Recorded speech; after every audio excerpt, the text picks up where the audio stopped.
بسم اللہ الرحمن الرحیم۔ السلام علیکم ورحمۃ اللہ وبرکاتہ۔ واقعہ معراج اللہ تعالیٰ کی قدرت کی نشانیوں میں سے ایک نشانی ہے جو چشمہ زتن میں رونما ہوا، لیکن حقیقت میں کتنا وقت لگا یہ اللہ اور اس کا رسول بہتر جانتے ہیں۔ اللہ تعالیٰ نے اس واقعے میں اپنے محبوب پیغمبر حضرت محمد صلی اللہ علیہ وسلم کو اپنی قدرت کاملہ کا مشاہدہ کرایا۔ واقعہ معراج اعلان نبوت کے 10ویں سال پیش آیا۔ ماہ رجب کی 27ویں رات ہے۔ اللہ تعالیٰ اپنے فرشتوں سے ارشاد فرماتے ہیں، اے فرشتوں، آج کی رات میری تسبیح بیان نہ کرو، میری حمد و تقدیس کرنا بند کر دو۔ آج کی رات میری اطاعت و بندگی چھوڑ دو، اور آج کی رات جنت الفردوس کو لباس اور زیور سے آراستہ کر دو۔ میری فرما برداری کا خلا اپنے سروں پر باندھ لو۔ اے جبرائیل، میرا یہ پیغام میکائیل علیہ السلام کو سنا دو کہ رزق کا پیمانہ ہاتھ سے علیحدہ کر دے۔ اسرائیل سے کہہ دو کہ وہ سور کچھ عرصے کے لیے موقف کر دے۔ اسرائیل کو کہہ دو کہ کچھ دیر کے لیے روحوں کو قبض کرنے سے ہاتھ اٹھا لے۔ رضوان سے کہہ دو کہ وہ جنت فردوس کی درجہ بندی کرے۔ مالک سے کہہ دو کہ وہ دوزخ کو تالا لگا دے۔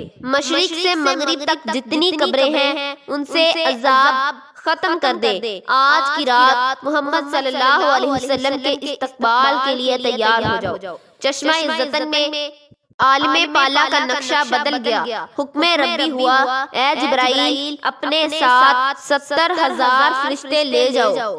حکم الہی سنتے ہی جبرائیل علیہ السلام سواری لینے جنت میں جاتے ہیں۔ آپ نے ایسی سواری کا انتخاب کیا جو آج تک کسی شہنشاہ کو میسر نہ ہوئی۔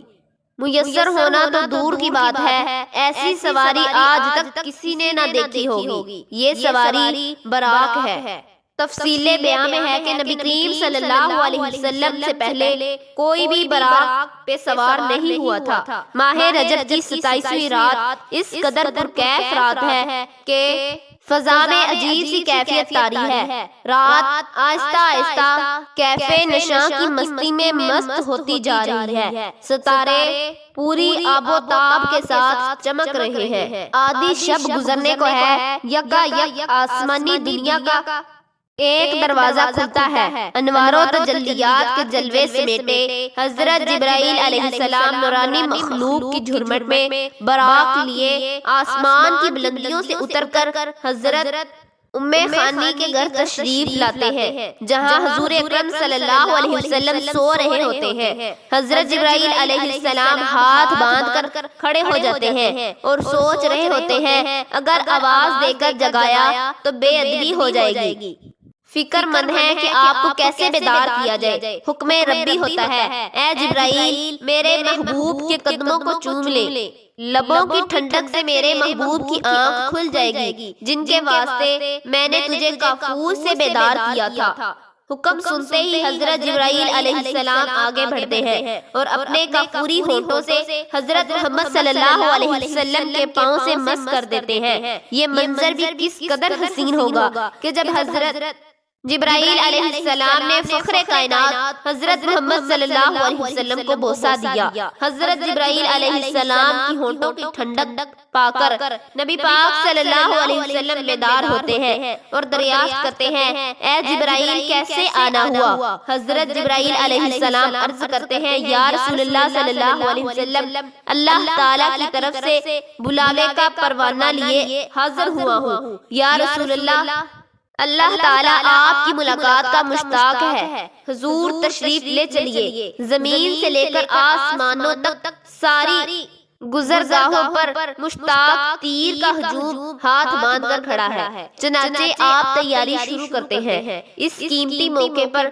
حضرت جبرائیل علیہ السلام نے آپ کے سینہ مبارک کو چاک کیا۔ حضور پاک صلی اللہ علیہ وسلم نے براق کا حلیہ بیان کرتے ہوئے ارشاد فرمایا، سینہ یاقوت کی مانند چمک رہا تھا، اس کی پشت بجلی جلی تھی، ٹانگیں سبز گرد اور اس کی گردن یاقوت سے بنائی گئی تھی، بہشتی زینت اس پر کسی ہوئی تھی، اس کی پیشانی پر لا الہ الا اللہ محمد رسول اللہ لکھا ہوا تھا۔ اس کے بعد وہ وقت بھی آ گیا کہ سرور کونین حضرت محمد صلی اللہ علیہ وسلم براق پر تشریف فرما ہوتے ہیں۔ حضرت جبرائیل علیہ السلام نے رکاب تھام لی، حضرت میکا علیہ السلام نے لگام پکڑی، حضرت اسرافیل علیہ السلام نے زین کو سنبھالا۔ حضرت امام کاشفی فرماتے ہیں کہ معراج کی رات 80,000 فرشتے حضور کریم صلی اللہ علیہ وسلم کے دائیں طرف، 80,000 فرشتے رسول اللہ صلی اللہ علیہ وسلم کے بائیں طرف تھے۔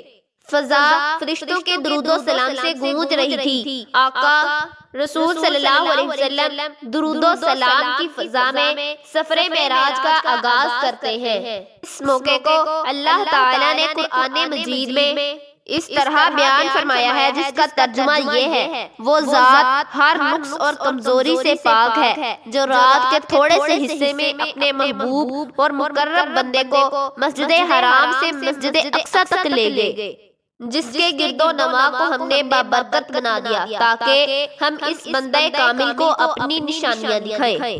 آپ صلی اللہ علیہ وسلم نے نہایت شان و شوکت سے ملائکہ کے جلوس میں مسجد حرام سے مسجد اقصی کی طرف روانہ ہوئے۔ یہ گھڑی کس قدر دل آواز تھی کہ جب مکان سے لامکان تک نور ہی نور پھیلا ہوا تھا، سواری بھی نور، سوار بھی نور، براتی بھی نور، دلہا بھی نور، میزبان بھی نور اور مہمان بھی نور۔ نوریوں کی نوری برات فلک بوس پہاڑیوں، گھنے جنگلوں، چٹیل میدانوں، سرسبز شاداب وادیوں پداہ پر پہنچے۔ کھجور کے درخت بے شمار ہے۔ حضرت جبرائیل علیہ السلام عرض کرتے ہیں: یا رسول اللہ صلی اللہ علیہ وسلم، یہاں اتر کر 2 رکعت نفل ادا کیجیے، یہ آپ کی ہجرت کا مدینہ تجربہ ہے۔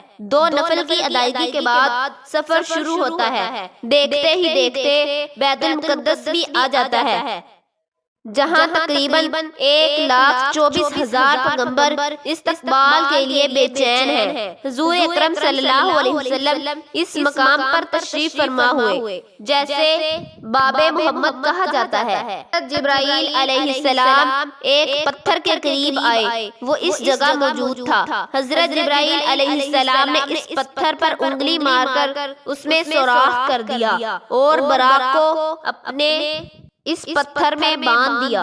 حضور صلی اللہ علیہ وسلم مسجد اقصی میں داخل ہوتے ہیں۔ حضرت جبرائیل علیہ السلام اذان دے رہے ہیں، تمام انبیاء صف در صف کھڑے ہو رہے ہیں۔ جب صف بن چکی تو امام انبیاء فخر دو جہاں حضرت محمد صلی اللہ علیہ وسلم امامت فرماتے ہیں۔ حضرت محمد صلی اللہ علیہ وسلم نوری مخلوق کے جھرمٹ میں آسمان کی طرف روانہ ہوتے ہیں۔ براق کی رفتار کا یہ عالم تھا کہ جہاں نگاہ کی انتہا ہوتی وہاں براق اگلا قدم رکھتا، فوراً ہی پہلا آسمان آ گیا۔ حضرت جبرائیل علیہ السلام نے دروازہ کھٹکھٹایا، دربان نے پوچھا کون ہے؟ جواب دیا جبرائیل۔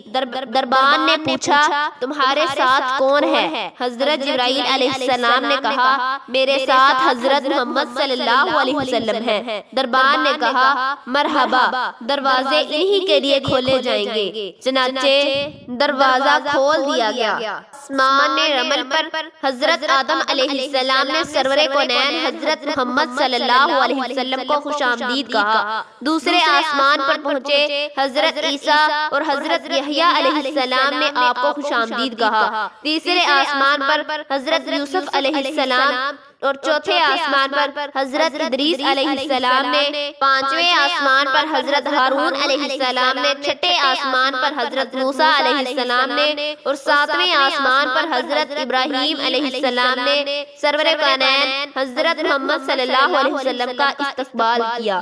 پھر آپ صلی اللہ علیہ وسلم کو جنت کی سیر کروائی گئی۔ اس کے بعد آپ سدرۃ المنتہا پہنچے۔ یہ وہ مقام ہے جہاں مخلوق کے علوم کی انتہا ہے۔ اس مقام پر حضرت جبرائیل علیہ السلام عرض کرنے لگے یا رسول اللہ صلی اللہ علیہ وسلم، ہم سب کے لیے ایک جگہ مقرر ہے۔ اب اگر اس سے آگے بڑھوں گا تو اللہ تعالیٰ کے انوار و تجلیات میرے پیروں کو جلا کر راکھ کر دیں گے۔ پھر وہ مبارک گھڑی بھی آ گئی جب حضرت محمد صلی اللہ علیہ وسلم خدیم الہی پہنچے اور اللہ تعالیٰ کی زیارت کی۔ ویڈیو پسند آنے پر لائک اور شیئر ضرور کیجیے گا، چینل کو سبسکرائب کر دیجیے گا۔ اللہ حافظ۔